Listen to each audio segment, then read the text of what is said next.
Cornerback Brendan Sullivan has transferred to Iowa. What about Cade McNamara? Well, he's been injured. We can have a good old-fashioned quarterback controversy at Iowa this year? You betcha. Locked On Big Ten starts right now.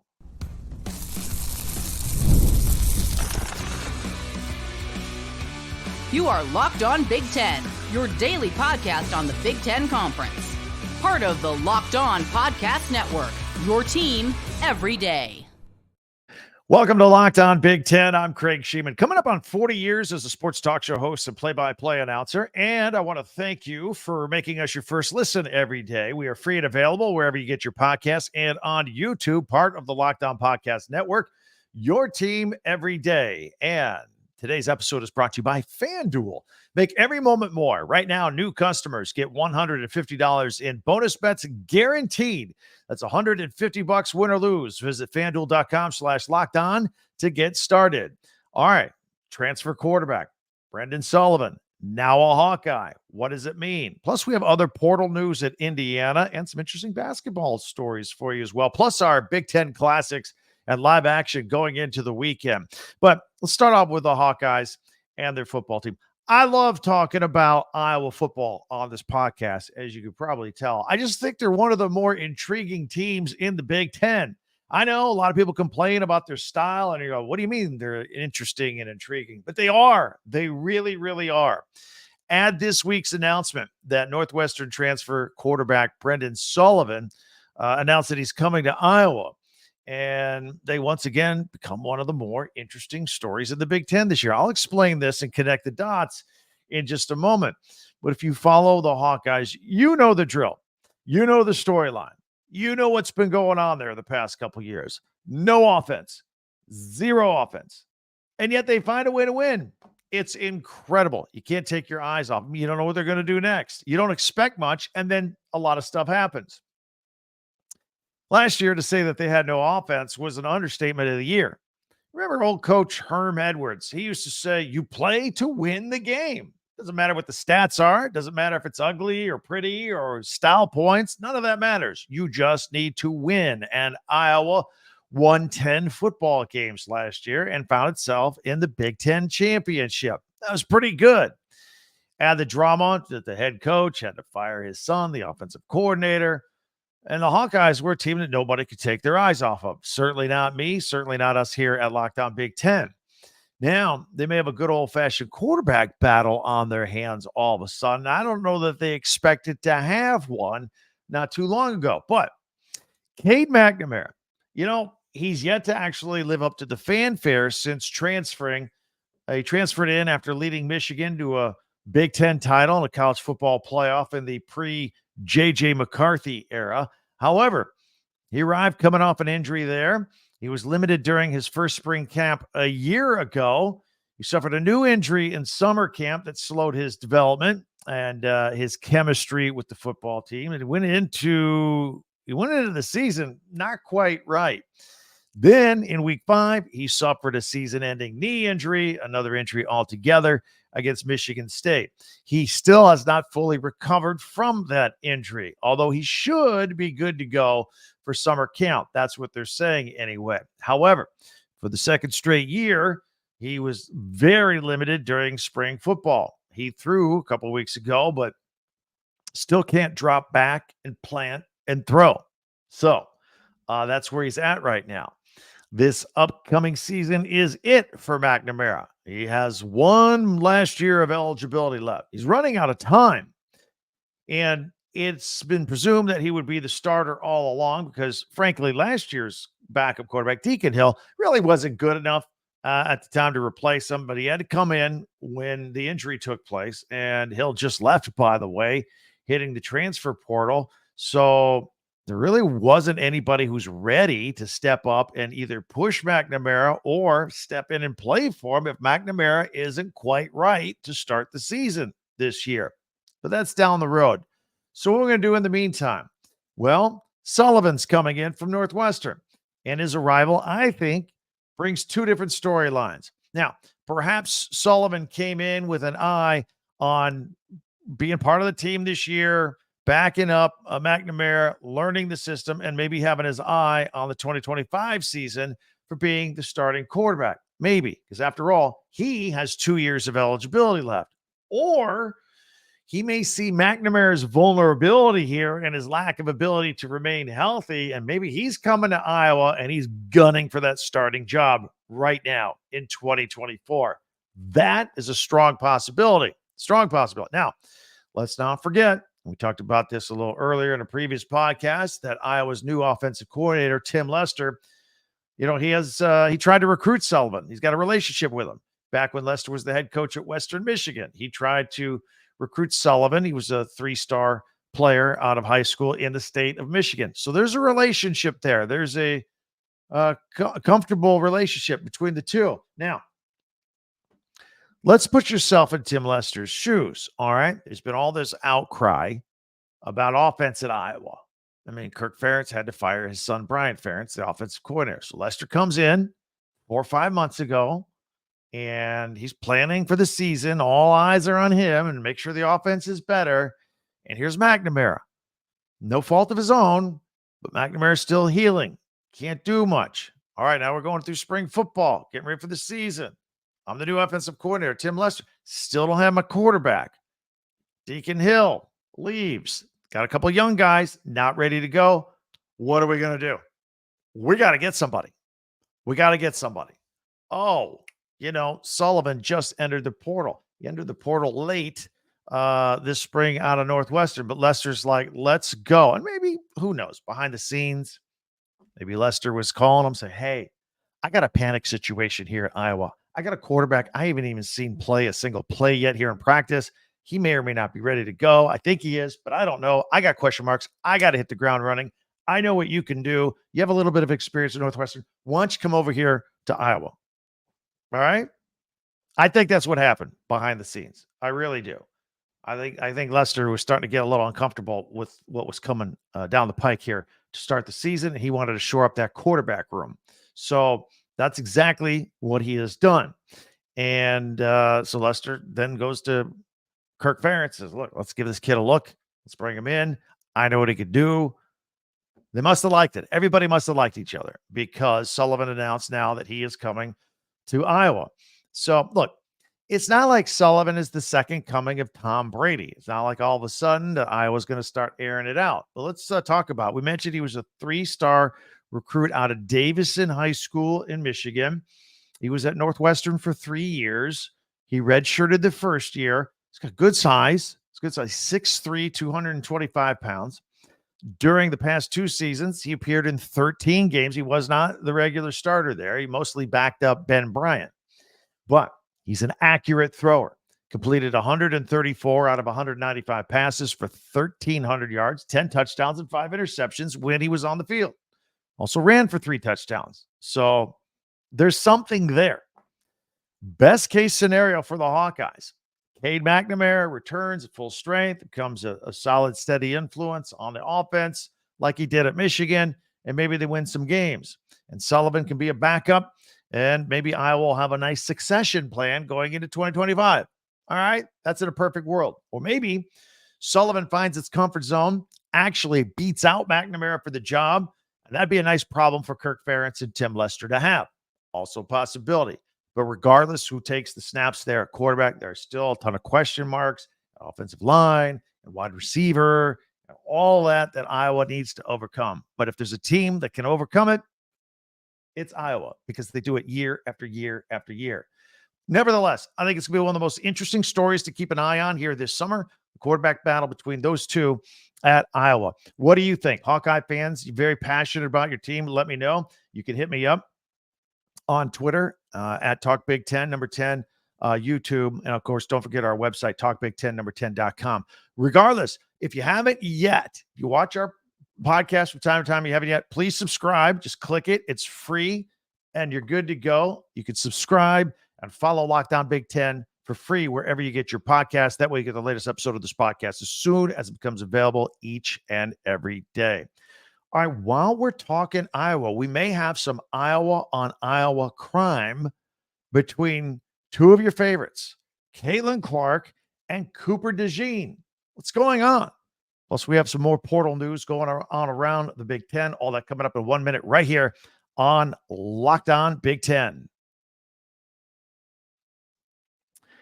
All right, I want to tell you about Yahoo Finance because they are a neat thing that if you have a bunch of finances, you want to keep track of your stuff, and you got bank statements here and apps for this investment, pull it all together with Yahoo Finance and yahoofinance.com.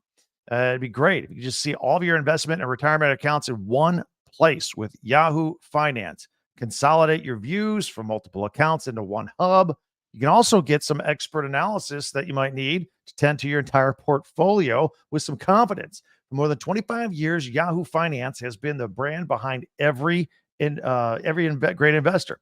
Whether you're a seasoned investor or you're looking for that extra guidance, Yahoo Finance gives you all the tools and the data that you need in one place. They are the number one finance destination, producing a holistic look at the financial news cycle, including breaking news right there at your fingertips, right next to all of your accounts.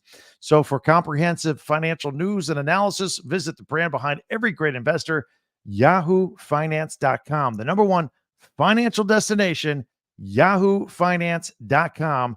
That's yahoofinance.com. Check it out today.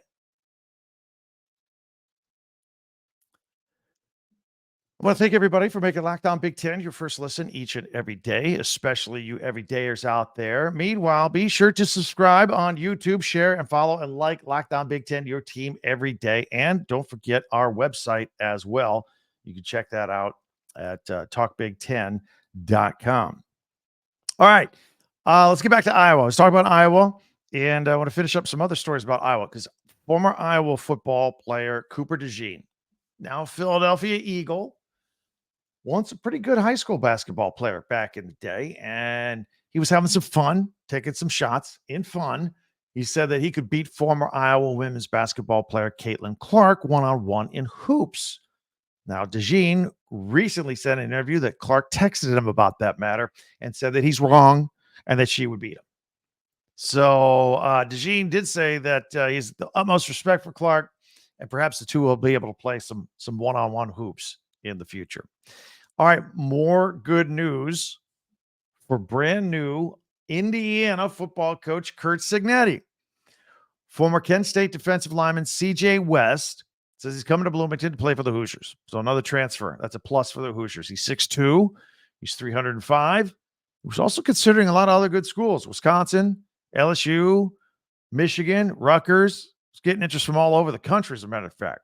He's a grad transfer. He's already got 4 years of experience. He's got 1 more year of eligibility. He's got 110 career tackles, 19 and a half for loss, 7 sacks in 36 games. So a very experienced player coming to Bloomington. That's great. And the announcement by West comes on the heels of former James Madison defensive back and transfer D'Angelo Pons committing this past weekend to the Hoosiers. Remember, Cignetti's from James Madison, so that was one of his players. So a couple of nice defensive pieces coming in. Both guys should start. 2 of your 11 guys announcing this week. That's a good week for the Indiana Hoosiers, don't you think? Absolutely. Also, while we are talking about the Hoosiers, we got some people with some Indiana basketball background in the news here. First of all, you may have to go back in time for this one. Former player Steve Downing. Remember the name? Some of you might not. It was a while ago. He was one of the earliest Bob Knight recruits in the early days at Indiana and in the early 70s. And now he's the athletic director at Marian University. He just hired former Hoosier player Pat Knight, who is the son of Bob Knight. And he's going to be Marian's new head basketball coach. So congratulations there. A couple fun notes about both of them. Downing, by the way, he led Bob Knight's 1973 team to the Final Four. He was named a Big Ten MVP. This is Locked On Big Ten, right? A little history lesson for you. He was a Big Ten MVP back in the day, averaging 20 points and 10 rebounds per game in the early 70s. Now, back to Pat Knight. He's 53 years old. You haven't probably seen him in a while. Remember, he was an assistant with Bob Knight when Bob Knight left Indiana and went to Texas Tech. He was an assistant there. And then when Knight decided to retire, Pat and I took over that program for a couple of years. And then he went to Lamar, much smaller school, but I believe he got him into the NCAA tournament one year there. He's been out of coaching for a while, and he's been a scout with the Indiana Pacers ever since.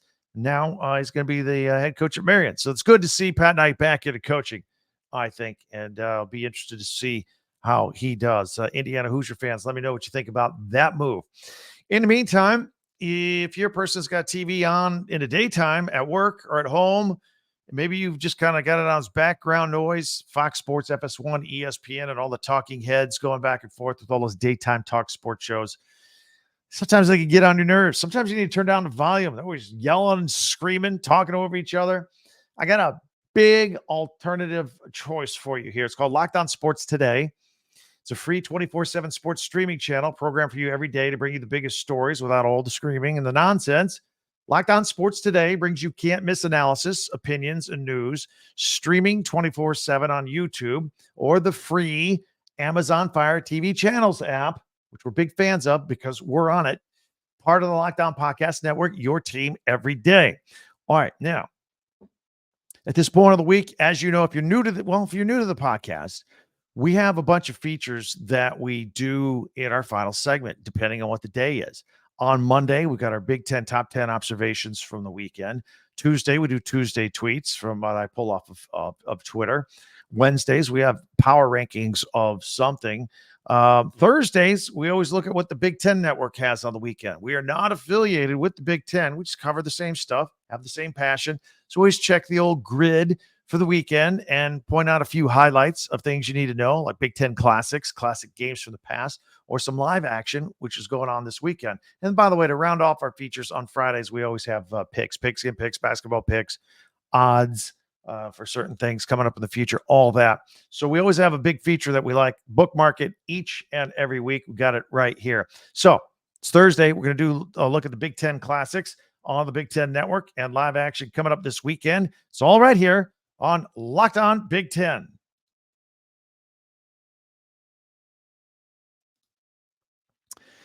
Let me tell you about FanDuel. Again, like to tell you about it all the time.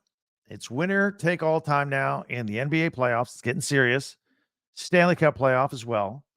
And by the way, baseball season's in full swing as well. But FanDuel is giving you a shot to bring home a big win of your own. Right now, new customers get $150 in bonus bets with any winning $5 bet. That's $150 to bet on point spreads, money lines, player props, almost anything you can imagine. It's right there. It's very easy to follow on their app and place your bets and have some fun and brag about it to your friends. You can visit FanDuel.com/lockedon and make every playoff shot count. FanDuel, America's #1 sportsbook. Couple things I like here on Thursday night. Couple NBA games going to focus on.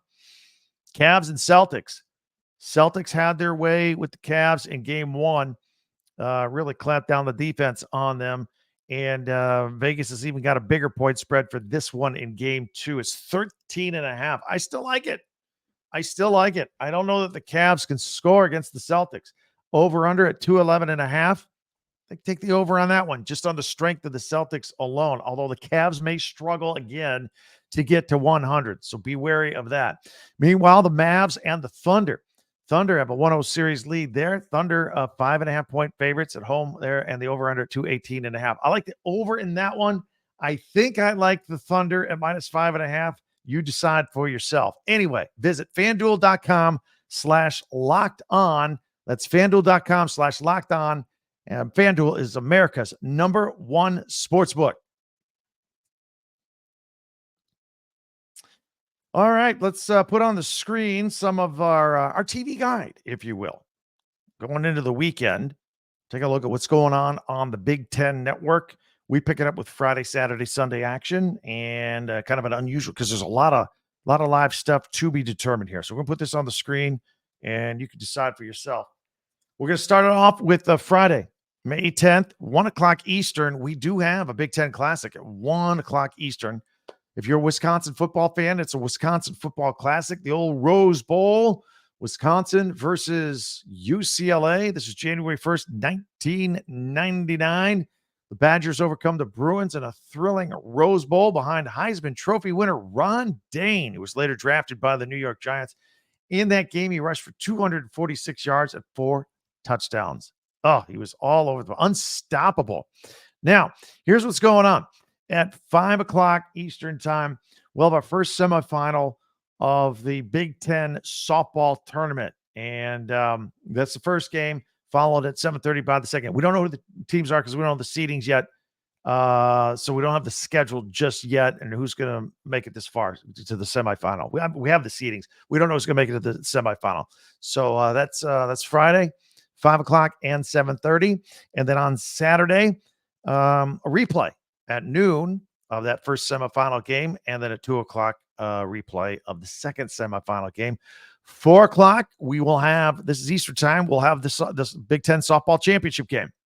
Again, don't know who it is at this point, but by 4 o'clock on Saturday, they will air it. And then after that one at 7 o'clock, we've got some Big Ten baseball, the Indiana Hoosiers on the road taking on Nebraska. Now, on Sunday, May 12th, schedule looks like this. At 11 a.m., a replay of the Big Ten softball championship in case you missed it. And then at 1 o'clock, we've got more Big Ten baseball, another game in that series, Indiana at Nebraska, followed by more Big Ten baseball at 4 o'clock with Iowa at Illinois.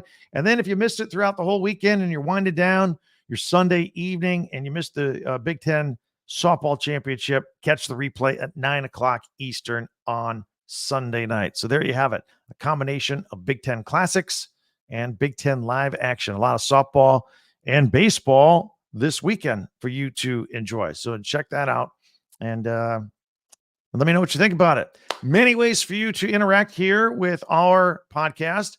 First of all, we have Twitter or X, talkbig10, 10.com. You see it right here if you're watching on screen. And don't forget our website, talkbig10, 10.com. You see that scroll on the bottom. We archive all of our podcasts chronologically and by school. So if we focus, like today, we came out swinging talking about Iowa. You can go right to Iowa and find podcasts just like this one where we center our discussions on Iowa. Lots of those between Caitlin Clark and Cooper DeJean back in the day. Got one here today as well. Then you can also hit us up. Oh, while you're on the website, don't forget, you can get yourself merch, t-shirts, shirts, pennants, stuff for your desk at work, mugs, all that right there. And ticket information for any Big Ten event in the spring or next fall, all right there at your fingertips. That's the website, talkbig10, 10.com. And also, comments on YouTube are always welcome as well. Before you go, though, be sure to subscribe and follow this podcast right now on your favorite podcast app. You'll get the latest episode of Locked On Big Ten as soon as it becomes available each and every morning. 4 o'clock Eastern, a.m., audio-only version, 6 a.m. Eastern, the YouTube video version. Watch a couple more episodes and tell your friends about us, especially if they're Big Ten alum. I'm sure they will love it. We would love to have them. Word of mouth makes this thing go. And don't forget our friends at Locked On Sports Today. Check them out 24/7 as well on YouTube. Always enjoyed the visit, and I can't wait till we talk tomorrow. We'll wrap up the week going into the weekend with all the latest going on. Can't wait to visit again. For Locked On Big Ten, I'm Craig Sheeman. Thanks for checking us out.